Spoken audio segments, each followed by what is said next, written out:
ინიციატივის გამოცხადებიდან 4 დღეში ნარკოპოლიტიკის გამკაცრების თაობაზე ქართული ოცნების საკანონმდებლო ცვლილებები პარლამენტში რეგისტრირებულია. მმართველი პარტიის წარმომადგენლების მიერ ანტინარკოტიკულ რეფორმად წოდებულ კანონპროექტს ადამიანის უფლებათა დაცვისა და სამოქალაქო ინტეგრაციის კომიტეტის 14 მარტის ხტომაზე არც ერთი მოწინააღმდეგე ჰყოლია, არც ხმების და არც შინაარსის ნაწილში. ქართულ ოცნებაში ნარკოპოლიტიკის გამკაცრებას ეროვნულ უსაფრთხოების მნიშვნელობის ნაბიჯს უწოდებენ და აცხადებენ, რომ ქართული კანონპროექტი გლობალური გამოწვევებიდან გამომდინარე დროულია.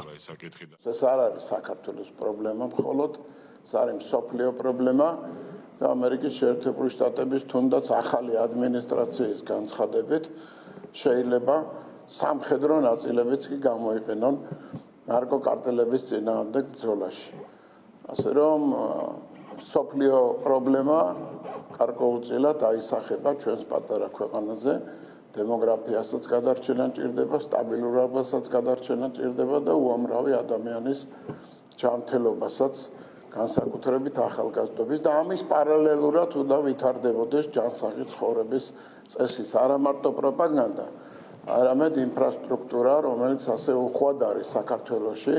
ნარკოტიკებით მოუაჭრეს, ასევე მის ხელს შემწყობს და ზუსტება ოჯახის წევრების ჩამონათვალი. შესაძლებელია, რომ სასამართლოს წესით ჩამოერთვას ქონება, რომელიც გადაეცემა სახელმწიფოს და როგორც საპარლამენტო უმრავლესობის ლიდერმა განაცხადა, არსებობს ასეთი იდეა, რომ ეს ყველაფერი მიემართოს უკვე ისევ ჯანსაღი ცხოვრების პოპულარიზაციის მიზნით და ზოგადად ნარკოტიკებთან ბრძოლის მიზნებისათვის. ქართული ოცნების ოპონენტების შეფასებით, ეგრეთ წოდებული შავი ბაზრის მთავარი მომარაგებელი თავად მმართველი პარტიის დავალებით მოქმედი ძალოვანი სტრუქტურაა. მათივე მტკიცებით, ქართული ოცნება საკანონმდებლო პაკეტს პროპაგანდის მიზნითა და პოლიტიკური ქულების დასაწერად იყენებს.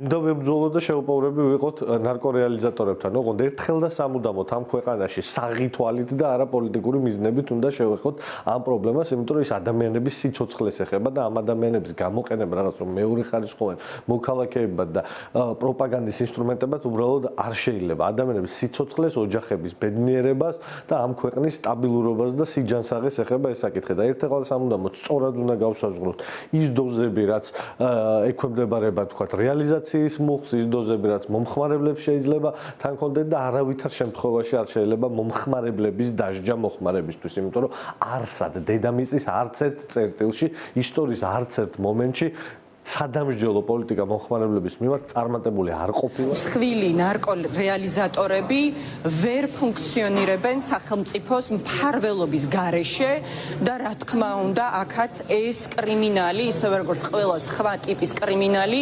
შეზრდილია ივანიშვილის კლანურ მაფიოზურ მმართველობასთან.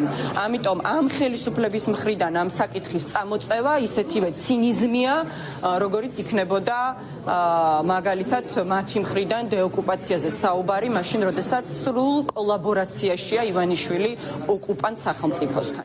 უფლებადამცველი ორგანიზაციების დიდი ნაწილი წლებია საქართველოში არსებულ ნარკოპოლიტიკას აკრიტიკებს. უკმაყოფილება ხშირად გამხდარა ქუჩის პროტესტის მიზეზით, რასაც ქართული ოცნება ლიბერალური რეფორმის გატარების დაპირებით პასუხობდა. გადაიდგა კონკრეტული საკანონმდებლო ნაბიჯებიც, მაგალითად 2017 წელს მარიხუანას მოხმარებაზე სისხლის სამართლებრივი პასუხისმგებლობა გაუქმდა. თუმცა დეკრიმინალიზაციიდან თითქმის 8 წლის შემდეგ ქართული ოცნების პოზიცია შეიცვალა და ახლა პარტიის წარმომადგენლები ლიბერალურ ნარკოპოლიტიკას ანტიეროვნულს უწოდებენ.